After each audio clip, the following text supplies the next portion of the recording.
നാളുകളിലും വർഷങ്ങളിലുമൊക്കെ നിലനിൽക്കുകയുള്ളൂ.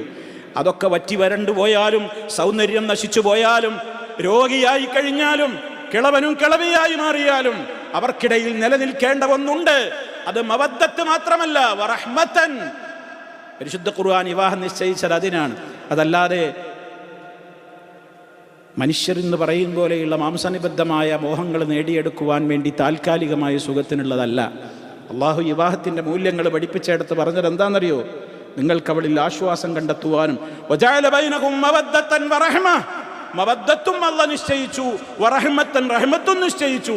മവദ്ദത്ത് പലപ്പോഴും സൗന്ദര്യവും അനുരാഗവും പ്രേമൊക്കെ ഉള്ള കാലത്ത് നിലനിൽക്കുന്നതാ. ഒക്കെ നശിച്ചാലും നിലനിൽക്കുന്നത് ഏതാണെന്നറിയോ? റഹ്മത്താണ്.